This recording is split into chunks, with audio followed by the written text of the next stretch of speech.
जी का खालसा वाहेगुरु जी की फतेह। आखिर सिखों को फंडिंग कहां से आ रही है? सारे लोग पूछ रहे हैं फंडिंग कहां से आ रही है। ये बात तब क्यों नहीं पूछी जब लाखों हिंदू केदारनाथ की बाढ़ में बह रहे थे, भूखे मर रहे थे। तब ये खालसा पंथ खड़ा हो गया था सारे हिंदुओं के लिए, लाखों लोगों के लिए, लंगर की सेवा के लिए।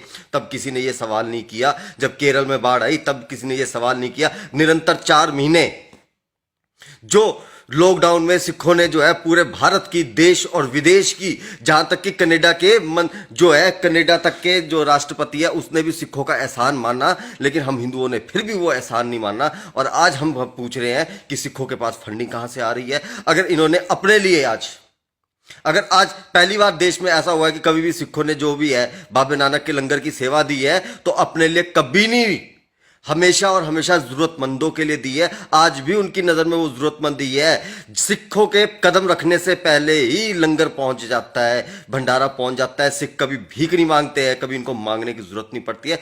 सिखों को फंडिंग हो रही है, खुद श्री अकाल पुरख कर रहे हैं, बाबा नानक कर रहे हैं, वो फंडिंग कर रहे हैं। सिख कौम एक अमीर कौम है।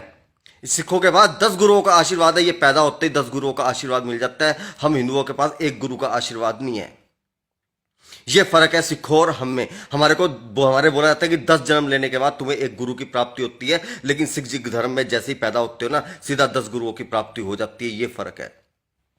ये 2% सिख है, ये 2% सिख है जो 98% भारतीयों को और विदेशियों को पालने का दम रखते हैं। लेकिन हम 98% होकर भी सिखों के साथ कभी कंधा मिलाकर कभी नहीं चलते। जब ये लंगर लगाते हैं तो सिख कौम बहुत अच्छी, सिख कौम बहुत अच्छी, सिख कौम बहुत अच्छी। लेकिन जब ये हक की बात करते हैं तो ये तो गद्दार बन जाते हैं। वही बात आ गई कि सिख हिंदुओं के लड़े तो फरिश्ते कहलाए, देश के लिए लड़े तो शहीद कहलाए। जब इन्होंने अपने हक की बात कर दी तो तुम लोगों ने इनको खालिस्तानी कभी बोल दिया, कभी आतंकवादी बोल दिया।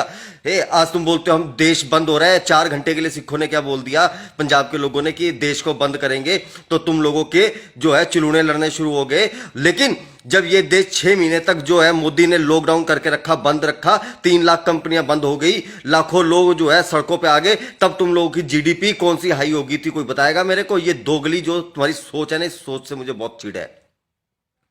ये सोच जो नोटबंदी के टाइम जो है 1.5 महीने तक सारे लोग 10-10 रुपए को तरसते रहे, तब तुम लोगों ने किसी ने विरोध नहीं किया। लेकिन अगर किसानों ने अपने हक और सच की मांग करने के लिए 1 दिन के भारत बंद करने की ऐलान कर दिया, वो भी 4 घंटे के लिए, तो तुम लोगों ने विरोध करना शुरू कर दिया कि हम साथ नहीं है।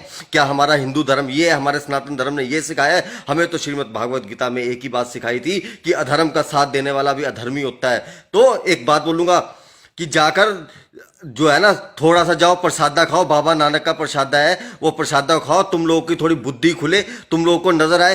धिक्कार है यार, आज मैं अपने हिंदू कौम को बोलता हूं कि तुम लोगों के ऊपर धिक्कार है यार, कि जिन लोगों ने तुम आज जो केस करते फिर रहे ना, जसविंदर भल्ला पे केस करते फिर उनसे एक बात पूछता हूं।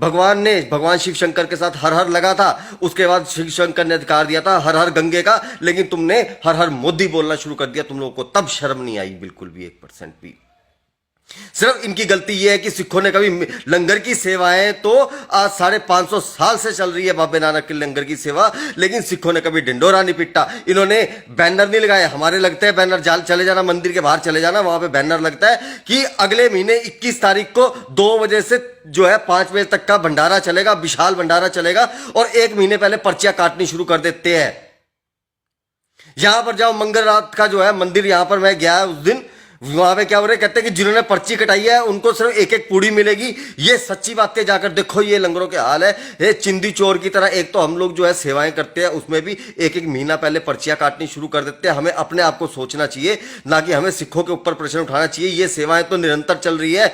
आज तुम लोगों ने साबित कर दिया कि सिख अगर हमारे को बोलते हैं कि हम हिंदुओं से अलग नहीं है, जमीन और आसमान का फर्क है। क्यों? क्योंकि ये सेवा तो 500 साल से चलती आ रही है। लेकिन आज सिखों ने अपने साथ, तुमने देख लिया कि लाखों सिखों ने अपने लिए जो है थोड़ा सा जो है अपने सिख भाइयों के लिए, अगर हिंदू भी है, सिख भी है, राजस्थानी भी है, पूरे देश दिल्ली के लोग भी है, उनके लिए अगर कोई सेवा दे दी तो उसके लिए तुम लोग बोलते हो कि फंडिंग कहां से आ रही है। यह सवाल तुम्हें 550 साल से क्या लॉकडाउन के समय पूछना था, तुम लोगों ने पूछा।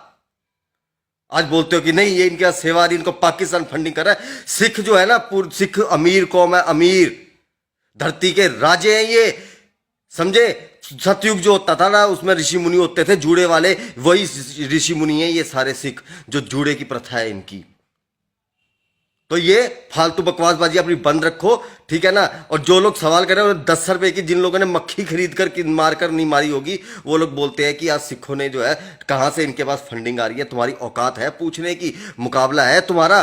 सिखों की दिरिया दली का जो है ना, विदेश तक ढिंडोरा पिटा हुआ है। और हम लोगों के मजाक जो है ना, अगर मैं बताऊंगा ना, किसी दिन बताऊंगा हमारे धर्मस्थलों में कैसे मजाक है। अरे हम लोग तो मर जाए, अभी मैं मर जाऊंगा ना, साला मेरे घर वालों को आफत पड़ जाएगी कि लाखों रुपए दफनाने के लिए, क्रियाकर्म करने के लिए कहां से लेकर आए। हमने जो अपने धर्म की लूट खसूट बनाई हुई है ना, बस फर्क ये है किसी की ईमानदारी से चले तो तुम्हें लग रहा है ये बाबे नानक का लंगर है, इस पे किंतु परंतु ना करो, तुम्हारे खुद के घरों के बर्तन खाली खड़कने शुरू हो जाएंगे, याद रखना।